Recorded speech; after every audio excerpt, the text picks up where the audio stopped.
ભારતીય જનતા પાર્ટીના 15 નંદેસરી તાલુકા પંચાયતના ઉમેદવારે લોકસંપર્ક ફેરની આજ રોજ બપોરના સમયે પોતાના વિસ્તારમાંથી નીકળી વિગતે વાત કરીએ તો ભારતીય જનતા પાર્ટીના 15 નંદેસરી તાલુકા પંચાયતના ઉમેદવાર જસવંતસિંહ રતનસિંહ પઢિયાર એટલે કે પિન્ટુભાઈ આજે હર સિદ્ધિ માતાજી મંદિર નંદેસરીથી દર્શન કરીને પોતાના વિસ્તારમાં લોકસંપર્ક ફેરીની નીકળી હતી। તો આ લોકસંપર્ક ફેરીની માં નંદેસરીના સરપંચ દિલીપસિંહ જગદીશભાઈ પરમાર અને મોટી સંખ્યામાં ભાજપના કાર્યકર્તાઓ તથા ગ્રામજનો પણ જોડાયા હતા। સાથે ગ્રામજનોએ જસવંતસિંહ રતનસિંહ પઢિયારનું સ્વાગત કર્યું હતું।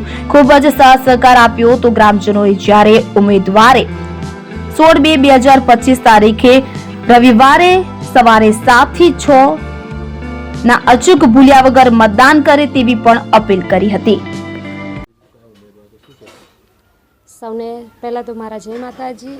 નંદેસરી શક્તિ કેન્દ્ર એમાં પેટા ચૂંટણીના ભાગરૂપે આજે તૈયારી થઈ રહી છે, ત્યારે અમારા ઉમેદવાર જસવંતસિંહ રતનસિંહ પઢિયાર ઉર્ફે પિન્ટુભાઈ તે અગાઉ 2 દિવસ રૂપાપુરા, દામાપુરા અને રઢિયાપુરા એમાં જનસંપર્ક કર્યો। ત્યાંથી મોટી સંખ્યામાં લોકોએ તેમને ઉત્સાહભેર આવકાર કર્યો છે અને અમને પૂરી ખાતરી છે કે જે ઉત્સાહ અને ઉમંગ જોવા મળ્યો છે તેવા મોદી સાહેબનો પણ ખૂબ ખૂબ આભાર કે એમની યોજના થકી આજે ઘર ઘર સુધી પહોંચી છે।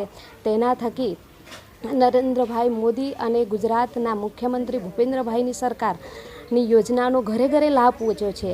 એનો સીધો ફાયદો અમારા નંદેસરી શક્તિ કેન્દ્રના ઉમેદવાર ભાઈ શ્રી પિન્ટુભાઈને થવા જઈ રહ્યો છે અને મારા ગામની પ્રજા એટલે કે નંદેશ્રી, દામાપુરા, રૂપાપુરા અને રઢિયાપુરાની જે હંમેશા બીજેપીને વરેલી છે, એટલે તમામ જનતાનો હું ખૂબ ખૂબ આભાર માનીશ કે કોઈપણ ચૂંટણી હોય એ હંમેશા બીજેપીને વરીને રહેલી છે અને આ વખતે પણ એક ભવ્ય વિજય થઈને આવશે એવી મારી આશા છે અને તમામ જનતા વતી પણ હું તમામનો ખૂબ ખૂબ આભાર માનીશ।